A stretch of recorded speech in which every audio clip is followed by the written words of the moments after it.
Baik, pada video ini kita akan membahas tentang admin WordPress. Nah, untuk itu pastikan teman-teman sudah mengaktifkan service Apache dan MySQL-nya ya, jika menggunakan XAMPP. Atau jika menggunakan UAM juga sama ya caranya. Kemudian kita panggil URL-nya dengan localhost WordPress. Nah, ini adalah halaman WordPress bagian front end ya, atau bagian depannya. Nah, kita bisa mengakses halaman admin dengan menambahkan URL wp admin. Nah, di sini kita masukkan akun yang pernah kita buat saat instalasi WordPress.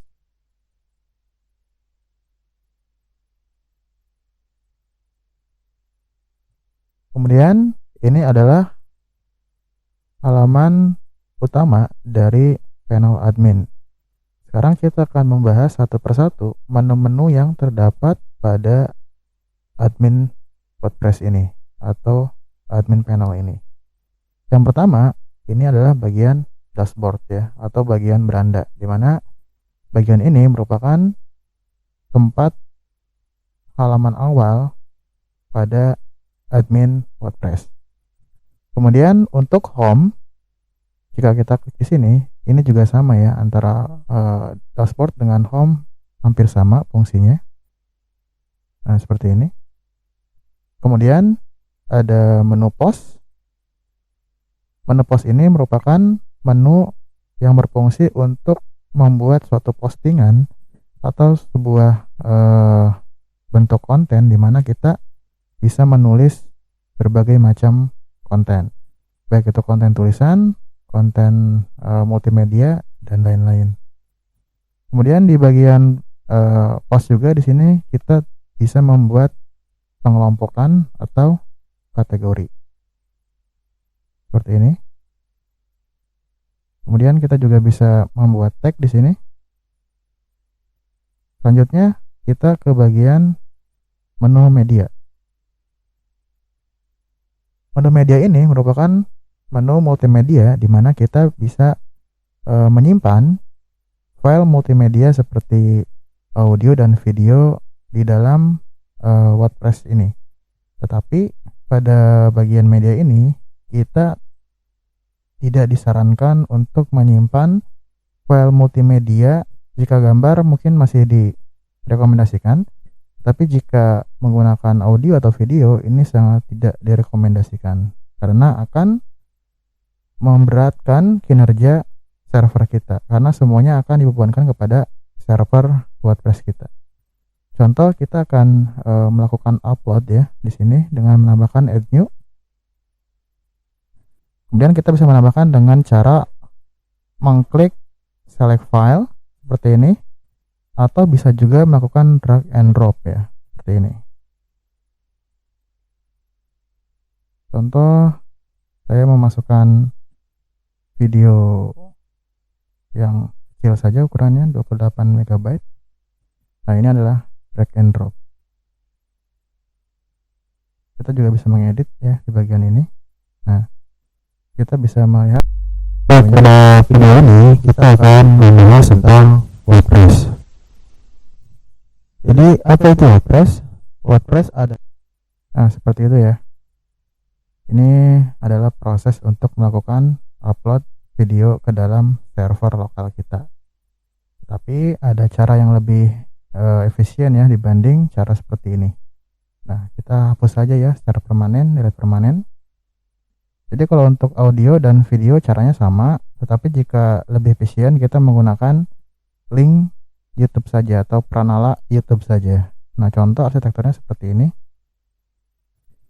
Yang sebelah kanan merupakan server YouTube, yang sebelah kiri merupakan server WordPress kita. Kita bisa menghubungkan WordPress kita dengan YouTube. Artinya, ketika kita menyematkan atau menyisipkan link YouTube kita atau link video dari YouTube kita bisa langsung memplay atau memutarnya melalui server WordPress kita. Artinya itu sama seperti kita memutar atau memplay video di server YouTube. Nah, seperti itu ya. Itu disebutnya menyematkan atau embed. Selanjutnya, setelah menu media, kita juga bisa ke menu page. Nah, apa bedanya antara page dengan post? Jadi, post itu berisikan tentang konten, sedangkan page itu berisikan tentang halaman yang tersedia. Contoh, kita sedang berada pada page admin. Jika kita mengklik post, artinya kita sedang berada pada page post. Nah, page ini nanti berfungsi untuk membuat menu ya pada halaman depan kita. Misalnya seperti ini. Nah, nanti kita bisa membuat menu ya di bagian atas, bagian bawah atau bagian samping. Itu sesuai dengan keinginan kita. Dan itu tersusun atas page atau halaman. Kemudian kita juga beralih ke komen ya. Biasanya komen ini berfungsi untuk memberikan komentar terhadap postingan yang pernah kita buat. Dan biasanya ini bisa menjadi diskusi ya. Di sini sudah diberikan contoh komen sederhana dari WordPress-nya. Kita bisa mengaturnya, entah itu diedit, entah itu dibalas maupun dihapus ya. Seperti itu, atau tidak direspon jika ada yang berkomentar pada postingan kita. Kemudian ada branch. Nah, branch ini merupakan bagian terpenting dalam melakukan pengaturan halaman utama kita, di mana kita bisa menambahkan tema atau juga bisa mengcustom bagian mana saja yang akan kita tambahkan ataupun dikurangi ya, seperti ini. Contoh, ini ada menu ya. Kemudian kita beralih ke menu widget.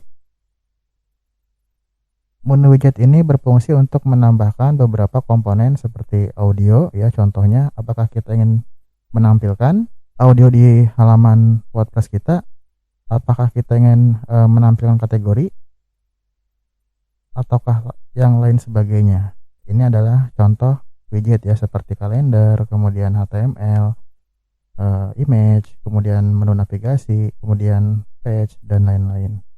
Kemudian menu. Nah, menu ini fungsinya untuk memudahkan kita dalam melakukan pengelompokan. Nah, ini yang sebelah kiri ini atau side menu ini merupakan menu yang tersusun berada di samping ya. Ada yang top menu, ada yang bottom menu. Biasanya untuk bagian depan lebih familiar menggunakan top menu atau menu yang berada pada bagian atas.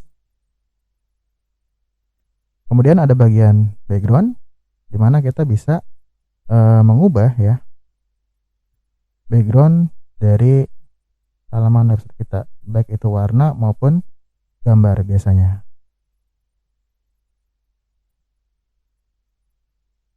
Selanjutnya ada tema editor. Di sini kita akan mengedit tema ya. Jika teman-teman sudah paham tentang bahasa pemrograman web. Ini contohnya file CSS dan file HTML biasanya. Dan ini kita lewatkan saja ya. Kemudian ada bagian plugin.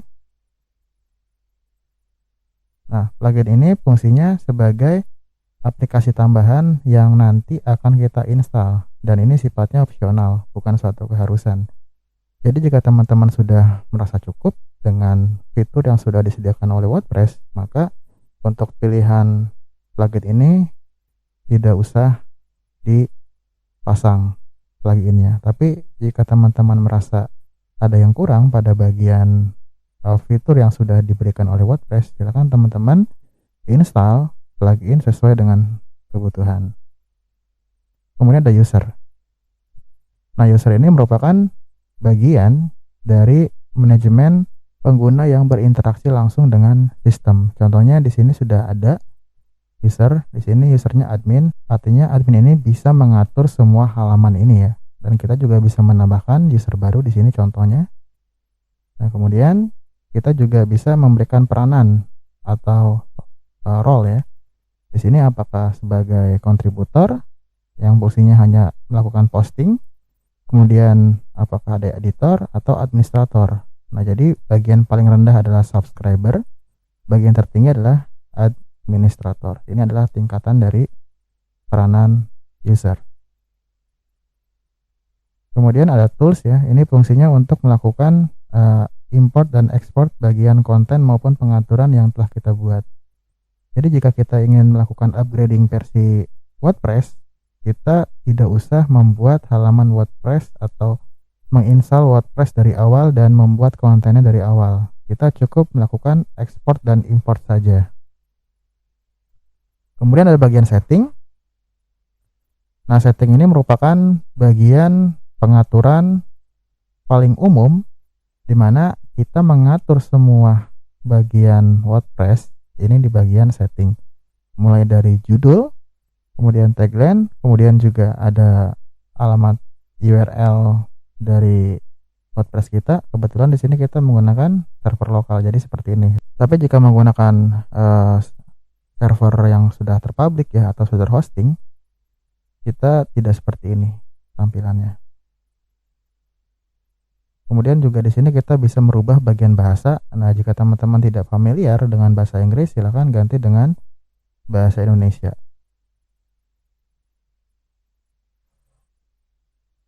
Contohnya ini ya. Tapi di sini saya akan mempraktekkan semua video dari playlist video saya menggunakan bahasa Inggris ya, karena lebih umum saja. Kemudian kita juga bisa mengatur time zone atau zona waktu ya di sini. Kemudian juga kita bisa mengatur bagian format tanggal dan format waktu dan lain-lain ya. Semuanya ada di bagian setting. Baik, untuk tutorial pengenalan admin panelnya cukup sampai di sini. Nanti akan kita sambung di video berikutnya. Terima kasih.